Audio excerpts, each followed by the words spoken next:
Hello, everyone. Welcome to Power, Peace, and Love, where real stories of real women are shared. I'm your host, Irma Vera, and today I have the honor to present to you Angela Serdam. She's joining us from Sydney, right, Angela? Yes, Wonderful, wonderful, and we really appreciate you taking your time, and to be here. And we welcome you to Power, Peace, and Love. Well, thank you so much, Emma. It's been a while that we've been talking about doing this, so I'm glad to finally be here. And isn't the world amazing that we can talk to each other on opposite sides of the world? That's right. That's right. It's Wednesday over there. I like to say we're in the future, basically. Right. Right. Well, thank you very much. And Angela is a $1 million strategist, a marketing maven, and kick-ass ass coach. And Angela, we really appreciate you, being here. And we want to start with this question, which everybody wants to know about you first, and what you do, where you connecting from, and family, and how you got into the business coaching. Well, I guess I also call myself a women's wealth liberator these days, because my goal is to help 1 million women achieve financial freedom by 2030. And we still have a way to go, but we're well on that road now. So in terms of where I come from, look, I'm a bit of a fruitcake, essentially. My parents were immigrants to Africa. My mother's German, my dad's Italian. I grew up in Africa, in South Africa, and I've been, in Australia on and off for the last 20 years. The reason I got into coaching was essentially that's where my career took me. So I became a single mother at the age of 20. My son's father was killed in a car hijacking. And I had been studying accounting at that point at university, which, to be frank, I hated. But I ended up being trapped in a corporate career. I didn't enjoy it as much as I could have. Mainly because it just didn't feed my soul's purpose. But what I did try and do was try and pull elements of things that I loved into it. And strategy and coaching were two areas that I particularly loved. I love the coaching side of things and helping people grow and blossom, because I essentially struggled tremendously over the last 25 years raising my son on my own. It's an incredible pressure as a woman. So I really understand women who come to me with those issues. But the other issue was that I struggled with eating disorder, with bulimia, since I was 15. And I was just writing a post on this last night. And it's not something that medicine could help me with for many years. I went to doctors of all sorts. It was very poorly understood. And it was really only when I started my own internal journey of improvement, of trying to understand the issues, of trying to understand my many years of programming and how to unprogram that I understood how to start helping people be better and improve and grow and raise their vibrations and their frequencies. So what I did is I incorporated that into my corporate executive coaching, because I did coach in corporate for many, many years. And then 5 years ago, I had this golden opportunity to start my own business and work exclusively with women. Having said that, I still have a lot of male clients as well, and I love working with them too. But my journey has really taken me to this point. And I guess my life has dictated my journey and where I am now. And I actually do believe, I'm at the point in my life now where I do believe that it's my purpose. My purpose is to help other women, because it makes sense of everything that I've been through as well. Wonderful. I have to say that I follow you in your social media. And I mean, everything looks so beautiful. And it seems like your followers really are that kind of, followers that they're with you, through thin and thick. And it's beautiful to have, your niche, your people, right? And it's a nice purpose. And thank you very much for sharing with us. Oh, thank you. It's a heart-centered purpose. So it makes me so happy to hear you say that. Yes. And, we're here to support each other and to do better and to, be successful. and your leadership is, because I know that you're everywhere. I guess I saw a trip of you in Italy somewhere. Yeah. And it's, well, COVID has clipped my wings a little bit. So part of my life plan is to spend summers in the different hemispheres, and I was doing that very successfully until COVID came along. So hopefully next year when Australia reopens its borders, I will be back in Europe. Right. Yes, we hope so too. Our topic tonight is reclaiming your divine feminine leadership and business skills to create a deeply fulfilling business and work balance that leaves you feeling rich, nourished in all levels. And what do you say about that? It's a beautiful topic. So, we're going to get ready to hear, your take on this. Yeah. Well, one of the things that I had wrestled with when I first started developing my courses was this concept of leadership. Did people understand it? It's a term used very widely in corporate, but really do people understand what that means in everyday life? And for women in particular, what does that mean? And I chose to go with that word because part of what I do is I teach what it means.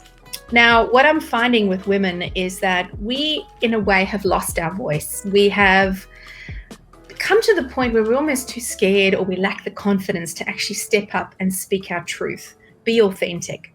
And in order to really run a successful business of your own as a woman, I strongly believe that you have to find the confidence to really be yourself and show up and share your voice and share your authentic brand. Because we women have this incredible gift. We are nurturers, we are creators, we nourish. And whilst I think we are equal to men, we're different at the same time. And this is something that we bring to the table. Men tend to be a little bit less nurturing than women. We underestimate ourselves so often because we have this skill to really bring people together and to grow things. I mean, we're mothers, right? We were born, we were created to give birth to things. And what I'm finding is that to help women step into this leadership role means to help them really find their confidence, find their voice, and find their real internal power, because that is something we can bring to the world. And I strongly believe that we are in some sort of phase in the world, or there's some sort of shift going on where we're starting to rise, we're starting to ascend. So part of what I teach is I help women to really build that confidence to find their true voice, find who they truly are deeply, listen to their souls, and step up and fulfill their life's purpose. And with coaching businesses, the thing that I love is that I can help women do that, because very often the things that women coach on are the things that are true to their heart and their soul. And they create these beautiful heart-centered businesses that are all about service to other people, that are all about transforming other people's lives. So for me, this is my life's purpose. I think we have an incredible opportunity at the moment as women to really build businesses that can give us a nourished life as well, that can give us the opportunity to earn more income. And this is a big deal for me, of the ability for women to earn more income, because at the end of the day, whether we like it or not, the one industry where we're paid the most in and more than men is prostitution. And women are worth, their bodies are worth more than any other skill that we have. And that has to stop. You know, that's something that absolutely breaks my heart. So I want women who are ambitious, who are a little bit savvy, and who have a message for this world to actually step up, because the world needs that message. They need that leadership from you. And there are people out there looking for what you have. A lot of women, when they lack confidence, think, oh, well, you know, nobody's going to buy from me. I'm not very good at selling. And that's simply not true. It's a paradigm shift. It's our programming that we've had put into us over many, many years. And you can change that, because there is somebody out there looking for what you have. There is somebody out there in this world, and these billions of people who need the knowledge that you have to transform their lives like you have. So that's essentially what I mean by that. And the other thing, of course, is that when you create these businesses, we have this beautiful opportunity with online now where we can create a business that doesn't need us to be in the office 9 to 5. Or if you were like me, you worked 16-hour days, you had to travel. I didn't have a choice when my son was in his teens. There were times when he was 16, 17, where I had to leave him for 2 or 3 days because I had to go and earn an income. And particularly as a single mother, I look back now and I wish when my son was young that I'd had this opportunity because I could have been at home with him more. I could have earned more. But I think that my purpose now is to help other women to do this, to actually build these businesses, to find their voices, to understand what their soul is telling them in terms of this is your purpose. And what's even better about it is that you can earn the income to live a good life, because we all deserve a good life, no longer struggle with bills, and spend time with your family. Right. And he's a lucky boy because he only has known, that powerful women that travels and work and make a living, right? Single mother. So I guess he, probably your son is a, great kid seeing that. I think so. I mean, look, he's 26 now, which is unbelievable. I have to pinch myself. I had him when I was very, very young. But I think he has grown up with a really good female example in his life. And he's a very balanced child as well, which I'm very happy about. So that is certainly one of my life's greatest works. Wonderful to hear. And Angela, this question is, is something that pertains to women, because in most countries, leadership positions on big corporations are still dominated by men. What do we need to do in order to, to achieve and regain those positions in those corporations? Look, I think that's a big gap. There is a big gap, and I see it here as well. I see it all over the world, essentially. In fact, 2 of the countries that are known to be incredibly progressive in terms of female leadership are Rwanda and Iceland. Rwanda, because of the genocide, they just didn't literally have enough men left to run the country. So that's one of the few countries where that's happened. Now, obviously, genocide's not the solution to helping women rise. But I think in terms of corporate positions, what I have seen is many women trying to be more like men, becoming very sort of cutthroat, very harsh. And I think that's a mistake. I think we need to step into who we are as women, because part of the beauty of having both sides is a balance. It's yin and yang. And I think for women to rise in corporate leadership as well, we need to actually step into this feminine power that we have rather than try to be more like men. I think education is another very important part of that as well. We obviously need to make sure that we invest in ourselves, and whether it's university, whether it's daily personal growth. I'm a big believer in daily personal growth. We need to keep investing in that. And to be frank, I think that every person who can afford a coach should have one. And Olympic athletes have coaches. That some of the greatest businessmen in the world have coaches. So I think if you are on a journey to try and rise in corporate, start surrounding yourself with people who can actually lift you up and help you move into that space. Find mentors. It doesn't have to be a paid coach, but if you can afford one, find one, because that person is going to be one of the best resources that you have. Now, I actually don't help women in the corporate space, so you'd have to find somebody who does, or get in touch with me. I can always help you find someone. But the most important thing you can do is continue your personal growth and find people in a community who can support you.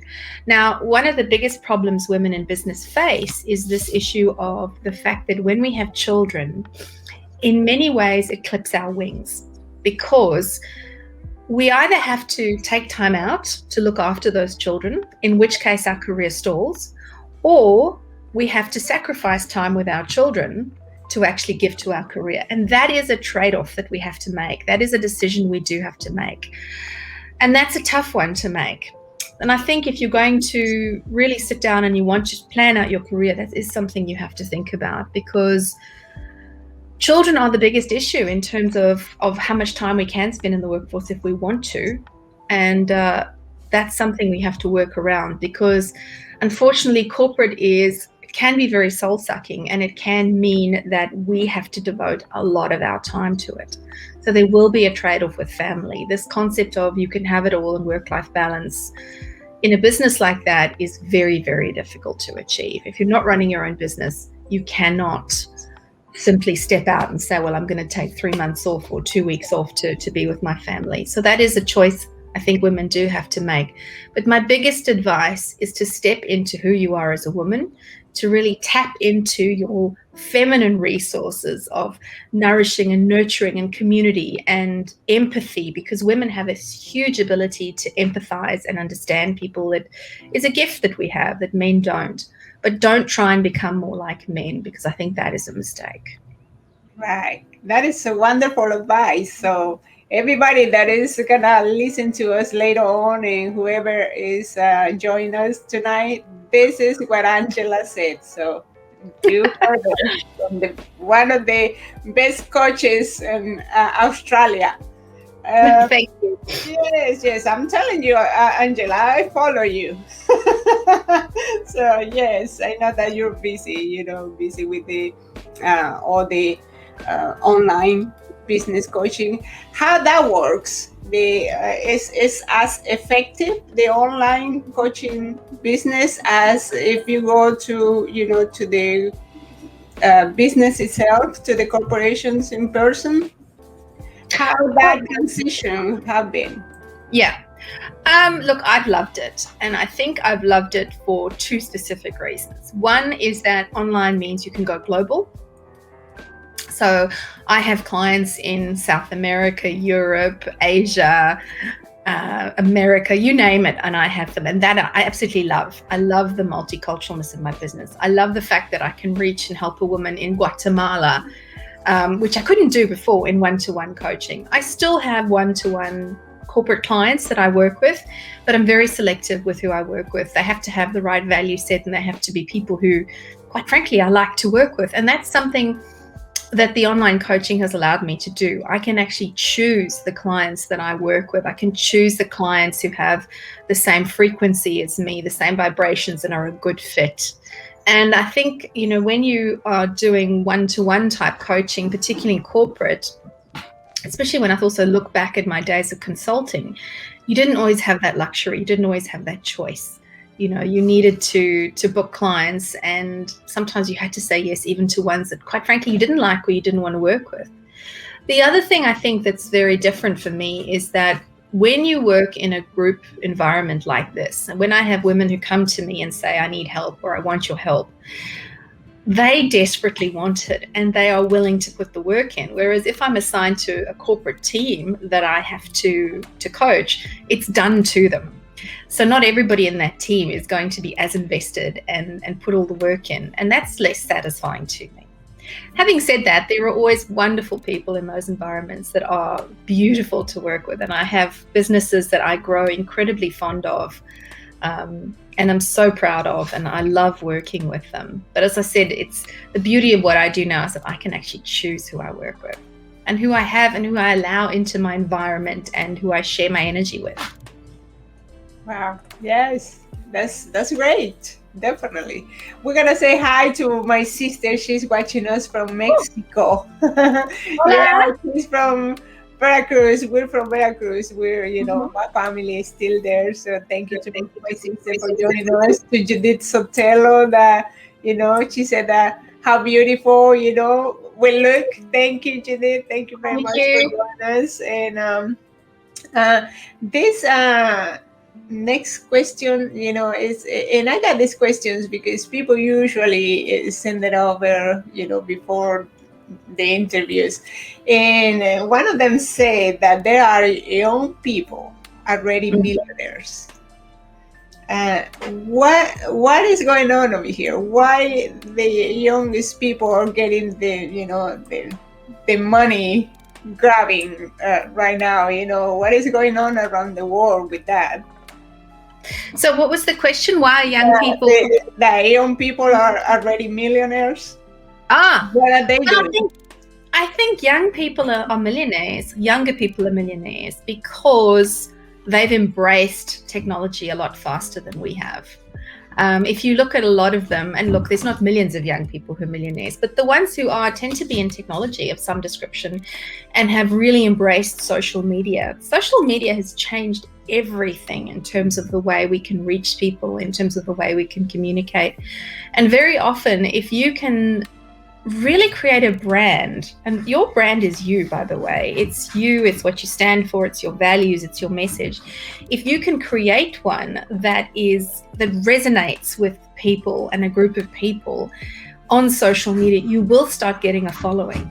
And of course, the beauty of that is that this whole following starts gaining momentum as well. I think for young people today, they have stepped into a most incredible world. I mean, when I was growing up, we got our first computer when I was 18, and oh my goodness, it had 60 megabyte hard drive. You can't even save 5 photos on that anymore. But we didn't have this ability to reach out and speak to people with the flick of a button on the other side of the world.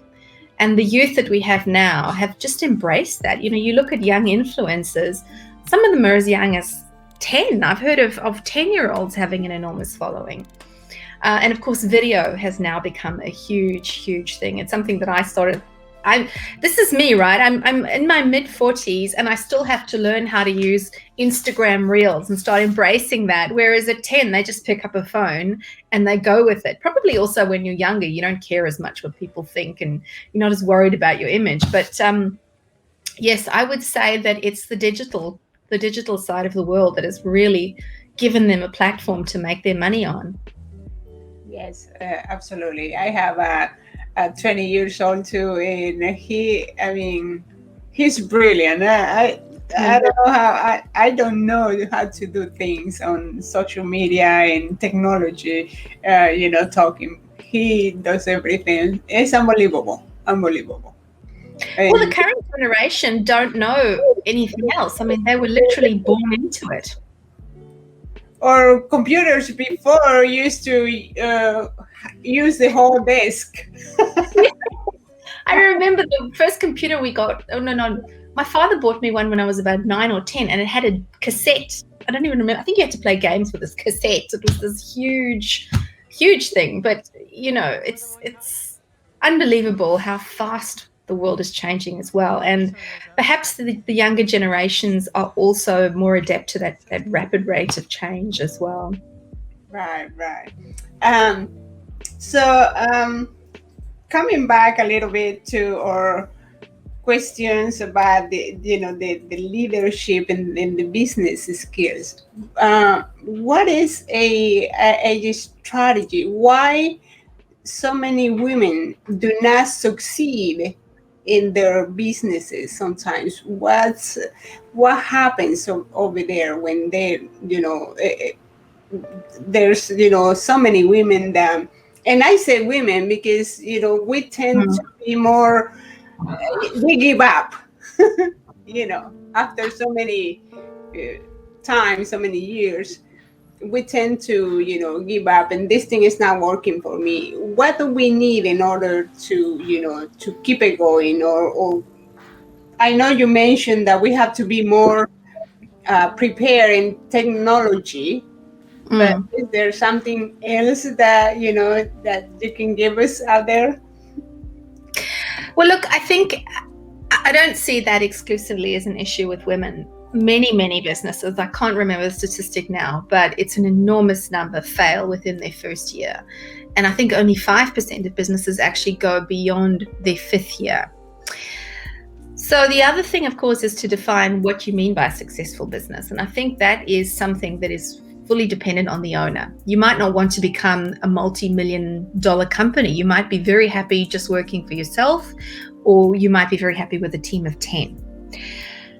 For me, and I actually coach a lot of businesses around this. So the first stage of growth of a business essentially is proving that your product works and that you actually have something that people want. And that little business is kind of like a baby, right? It's very, very delicate. It needs a lot of nurturing, and it has its mother essentially to look after it, which is in this case the woman who started that business. And that woman has to become, in a way, a chief cook and bottle washer. She has to know about finance. She has to know about social media. She has to know about marketing. She has to know about logistics, there's millions and millions of things that a new business owner or an entrepreneur starting a business needs to have. And that entrepreneur, that woman, also, because she started a business, has a higher level of risk acceptance, because there's always a threat of loss of a business, right? But the thing that I often see is that person started a business because they love what they do. They love their product, whether it's a service or a product, and they're very good at creating that, but they're not necessarily very good at running a business, and they don't necessarily have the business skills. Not just the business skills, but what I call the leadership skills as well. And that comes down to the behaviors, not just of you and the ability to manage yourself, the ability to manage change, deliver excellence, continue growing. Also the ability as you grow and when you start having to bring people on to actually lead them. So what happens if you do manage to get past this initial baby stage of a business, and let's say you now go into what I call the toddler stage, which is the second phase of growth. And this is where you've sold your product, it's working, you know that the world needs this service or product or whatever it is. But in order to grow, you need to start bringing people on. And when this happens, you start getting a very, very different business. It's no longer about you sitting there working on social media till midnight, creating your product, teaching. It's actually, there's a shift in what you have to do. You have to start managing that business. And that actually requires a significant change in you. And a lot of business owners don't necessarily enjoy this, and they actually choose to go back to just being a solopreneur or somebody with a couple of virtual staff. So often businesses fail at these points of growth. And in this case, when you're going from being this little infant to the toddler, and this massive shift has to happen where you no longer are the entrepreneur who has a finger on everything, but somebody who manages that business, very often things break here. And people don't understand, or these entrepreneurs don't understand the shift that needs to happen also in terms of the strategy of the business, because it's no longer about making sure you've got the right marketing and sales. Of course, you need that. It's then also about becoming a good manager of people and making sure that those people are starting to deliver what you need. And that can be very, very frustrating, particularly if you've got no skills in that space. And this is where you need some sort of help. Full-time consultants too expensive to have, but where you need some sort of coach. But you also need to realize you cannot do everything yourself. And the temptation is to do it yourself because you want to save that money. But at the end of the day, you can take months or years to figure it out, and it can cost you a lot more money than actually saying, I'm going to spend or invest, I prefer the word invest, in a good coach to help me now to get my business to the next level. Because that is getting the skills that you need and helping you learn a lot quicker, because we don't know what we don't know. And I think this is a big problem. We don't actually realize that there is a whole skill set missing, and that there is so many things that we can learn and we need to do. We try and do it on our own. The other issue I find with women, and this is classic, particularly when you are looking at hiring people, when you're looking for a job, a woman will tend to look at a job description and she'll say, oh, look, I've only got 60, maybe 70% of those skills. I'm not going to apply. A man, on the other hand, will say, okay, I've only got 60 or 70%. I'll figure out the rest. And I think that comes down to a confidence issue as well. So much of, let's call it the problem with us, is that we don't have that confidence. We tend to hold back. And sometimes you have to just step in and figure it out when you're in the middle of it, whether you can do it yourself or whether you need somebody to help you do that. That's going to make a big difference in terms of businesses. So I would say get the skills that you need, buy them, hire them, try and learn them if you can, but it's going to take longer. And of course, the beauty of a coach is they can show you what you don't know, because you won't realize what you don't know unless somebody shows you. Exactly, exactly. Wow, that's beautiful. That's beautiful. And so yeah, yes, it's definitely good to delegate and to take risk, I guess, right? It's So very difficult to delegate though when that business is your baby. And this is one of the things I find is that, and it's not just women, men do this too, but when you're the entrepreneur and you've started this beautiful business and you love it to death, sometimes you have to spend 5 hours to save 5 minutes. You have to train those people, you have to teach them, and then you have to delegate. And delegating is actually very, very difficult for many people because it's like, this is my baby, you know, I can't trust someone with my baby. right, that's so true. That is right. Yeah. Well, Angela, we're running out of time, and we want to see what do what's your message to our audience, and where we can find you. Also, your social media and where you're the most active at. Well, as you say, I'm active on a lot of platforms on social media, but probably the easiest way to find me is on Facebook. So, just look up Angela Serdam, send me a private message, say hello, post on my page. I have multiple points on social media that you can find me. So if you do a Google search, you'll find me. But go to Facebook, look up Angela Serdam, and send me a private message, and let's have a chat. Let's sit down for an hour and look at where you are and plan your ascension in business. That's wonderful. That's wonderful. And well, this is all for today. We really appreciate you taking this time. And yes, it's been a long time since we're trying to get together, for some reason. I'm so glad we finally did.